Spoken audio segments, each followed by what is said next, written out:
Peter Obi has been participating in the process of the coalition right from the beginning until now. So sometimes when members of Obidient make statements, we doubt whether they are consulting him. The issue is that the vital and critical processes that we are going through, Peter Obi is part of it. He is part of, the leadership that constituted the reconstituted National Working Committee and NEC. Nigerian politics is heating up again, and this time the focus is on Peter Obi and the Obidient movement. Honorable Shile Igbawa, Secretary of the ADC Coalition, is questioning whether Obidient members truly speak with Obi's backing. Yet, he confirms Obi has been deeply involved in the coalition's leadership from the start. This raises a critical political question. Is the Obidient movement aligned with Obi's official strategy, or is there a gap that could shape 2027? Let's analyze. ADC has, as one of its fundamental principles, always said and insisted that the emergence of a candidate must be through the democratic process. So the issue of adopting a candidate would normally not arise. We have people who are already strong members of the coalition and also in the ADC who are also interested in running for the presidency. But what has been the issue at the forefront, at the front burner of the ADC, is that we should be concerned more about strengthening the structures of the party and ensuring that we're in a position to deliver victory in 2027. And those who are aspirants to our knowledge have also agreed that that is the way to go, and that they're willing to step down their ambitions for now to ensure that we have a strong political party on ground. And there is also the assurance, some of those who are known aspirants have publicly declared that they will be willing to work with any candidate who wins through a democratic process. So when we talk about adopting a candidate, it means we are defeating the whole purpose of democracy, and that is not part of the expectations that members of the ADC have. All right, thank you so much for that, Honorable Igbawa. Now, some of the information that emerged from the ADC yesterday was something that seemed like a marching order, that the ADC will require all of their members to rescind membership with other political parties and become official members of the ADC. Of course, we know that constitutionally this is the expectation. However, in the past, we've seen, a number of prominent people who have straddled one foot in one place, one foot in another place, and so forth. My question to you is, what is the deadline? Because we also know that a lot of these politicians like to wait until the very last minute when they know that all hope is lost in other places to quickly commit to a place. This has become the trend in most instances. So is ADC going to be bold enough to create a deadline and a timeline that wouldn't be a last-minute type of affair?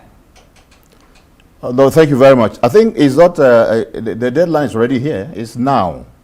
And we're talking about those who are already members of the coalition, because the coalition has adopted ADC as their platform. So the expectation is that all members of the coalition who had worked together for over a year and 4 months should have made up their minds.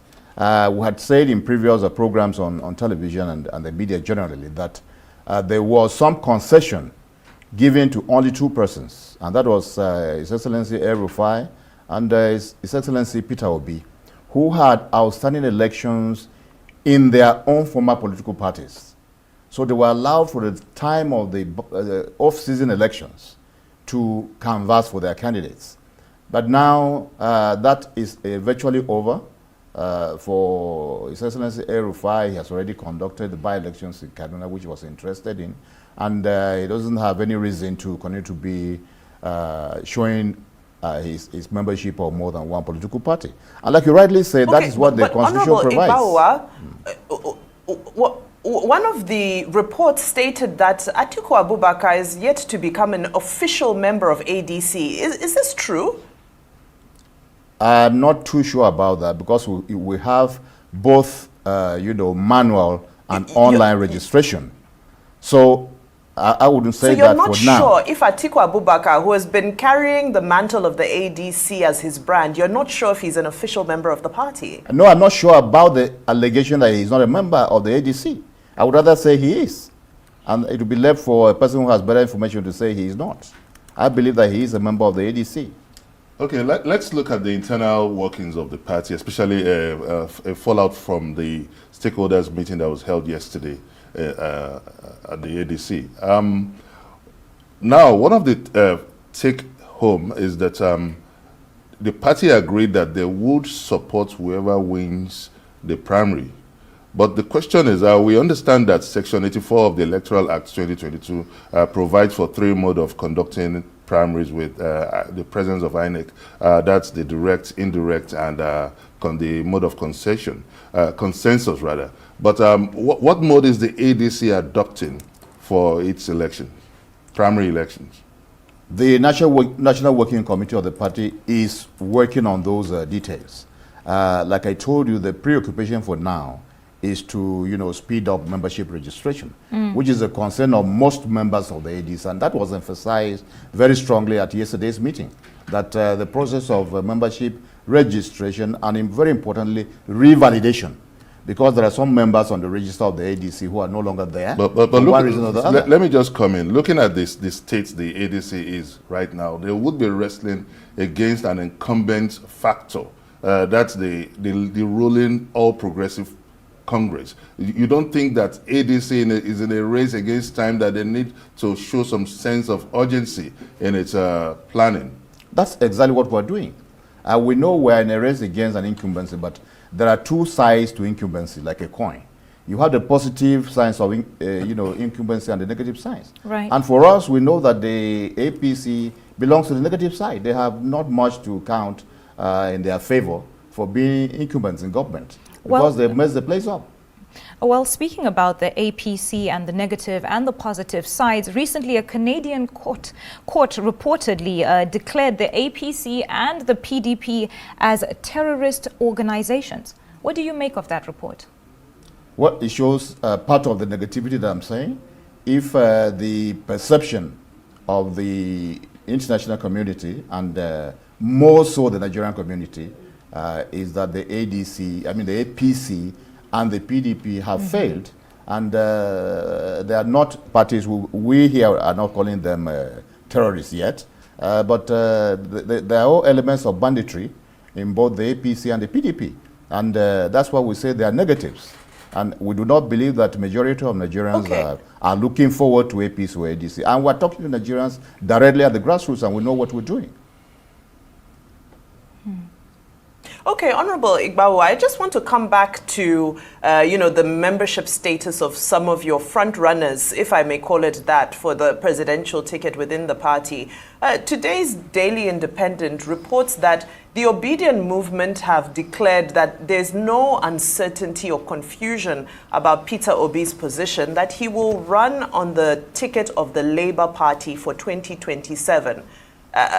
I'd just like to confirm, are you expecting him to port, or are you aware that his movement, because of course the attraction around Peter Obi is the Obidient movement, what is the status of your talks with Peter Obi? Are you expecting him to also pick up his membership as a matter of now, as you've said, the deadline is now? Yes, of course. Peter Obi has been participating in the process of the coalition right from the beginning until now.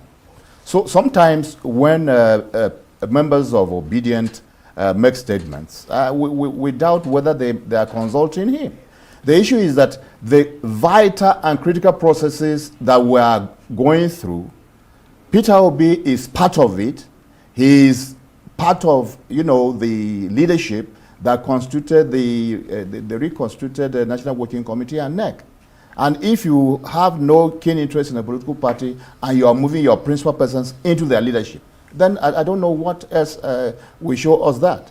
He is not from outside. It's a different thing when you say whether Jonathan is coming. That's a different way. He's not been part of the coalition.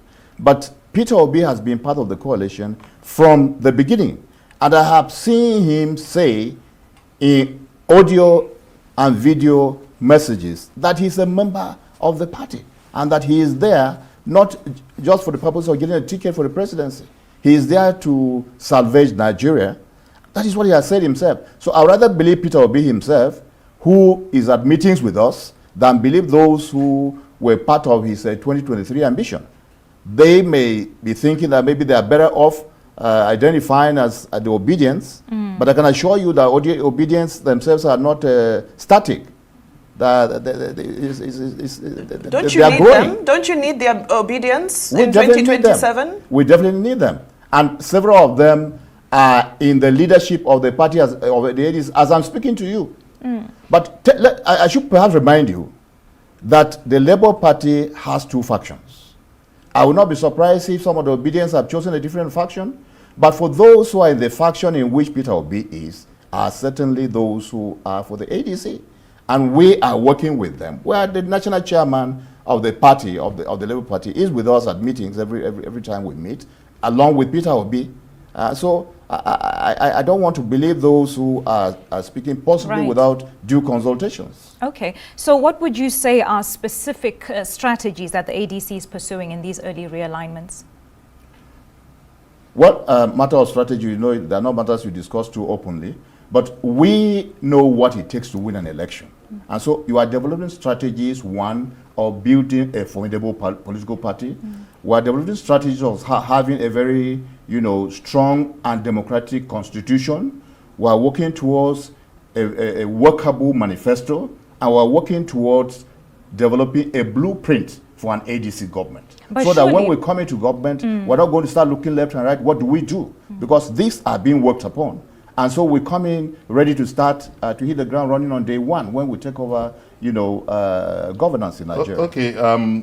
Ahead of the race to 2027, you have some multiple legal tussle against the leadership structure, the status of the leadership structure of your party. How is your party coping with this? And what if it turns out the other way? What are the other political options for your party? Well, let me reassure Nigerians once again that we do not have any concerns about litigation. Litigation is an ongoing thing. But before we ever got to choosing the ADC as our platform, we had navigated all the possibilities, including litigations. And we know that those that were there, we allowed them to get them off, the face of the litigation, portal. Before we got the party down, we have reviewed all those things. Now, of the few new litigations that are coming up, we know they are worthless. I'm not just speaking because I'm a lawyer. I'm speaking because we, as a legal team, already investigated those people who are going to court, and we know either they don't have the locals to be there. So what do you worry about? But there are some people who would say that the ADC has no political structure, with about just 3 members in the National Assembly. That is not a structure. The issue is that every person you see on the screen who is in the coalition has a structure. I have a structure. I won election as a member of the National Assembly. My structures are still intact. So if I come into ADC, I bring my structures. Peter Obi has structures more than he had in 2023. He is there. He has developed the structures more. Atiku has structures. Tamboa has structures. Everybody, you see all the people you quoted, you can see them on the screen. They have structures. So forget about the structures of those other people. The structures are being brought together.